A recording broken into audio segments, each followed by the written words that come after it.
இந்திய அரசியலமைப்பு என்று எடுத்துக்கொண்டால் முகவரியை பற்றிய கேள்விகள் நிறைய இருக்கும். அதை பற்றி ஒன்று ஒன்றா சொல்கிறேன், தெரிஞ்சுங்க. ஃபஸ்ட்டு பார்த்திங்கன்னா, இந்த முகவரை எங்கேருந்து எடுத்தாங்க இந்திய அரசியலமைப்புன்னு பார்த்திங்கன்னா அமெரிக்காவிலிருந்து பெறப்பட்டது. சரிங்களா? அப்புறம் இந்திய அரசியலமைப்பிற்கு முகவுரை வேண்டும் என கூறியவர் ஃபஸ்ட்டில் யார் சொல்லுதுன்னு பார்த்திங்கன்னா ஜவஹர்லால் நேரு தான் சொல்லியிருப்பார். அடுத்தது இந்த முகவுரை இருக்கு இல்லையா, முன்னுரை எனவும் அழைக்கப்படுகிறது. அடுத்து பாருங்கள், இதுவரை ஒரு முறை மட்டுமே திருத்தப்பட்டுள்ளது. சரிங்களா? ஒரே ஒரு தடவை தான் திருத்தியிருக்காங்க. அதுவும் எப்போன்னு பார்த்திங்கன்னா 1976 திருத்தியிருக்காங்க. இந்திரா காந்தி அம்மா பிரதமராக இருந்திருப்பாங்க. அதுதான் அந்த அமெண்ட்மெண்ட் தான் என்னன்னு சொல்கிறாங்கன்னா 42வது சட்ட திருத்தம் கேட்பாங்க. 42வது சட்ட திருத்தம் எப்போது நடைமுறைக்கு வந்துன்னு கேட்டாங்கன்னா 1976. சரிங்களா?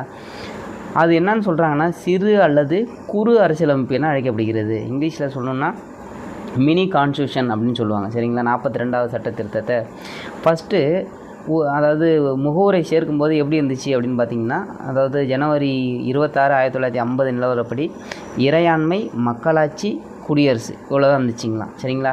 அப்புறம் அந்த 76 திருத்துறாங்க இல்லையா, அப்போதைக்கு என்னென்ன வார்த்தைகள்லாம் சேர்க்குறாங்க அப்படின்னு பார்த்திங்கன்னா சமதர்மம், மதச்சார்பின்மை, ஒருமைப்பாடு, இந்த வார்த்தைகள்லாம் சேர்க்குறாங்க.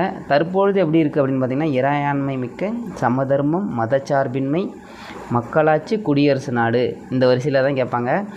நிறைய கொஷின்லலாம் எப்படி கேட்குறாங்கன்னா வரிசைப்படி எழுதுக அப்படிங்கிற மாரிலாம் கொஷின் கேட்குறாங்க. சரிங்களா? அந்த முகவுரையை. அதனால் நல்லா தெரிஞ்சுங்க, இது எல்லாமே முக்கியம்தான். எதை வேணாலும் எக்ஸாமில் கேட்கலாம். வேணால் ஸ்க்ரீன்ஷாட் எடுத்து வச்சிங்க. தேங்க்யூ.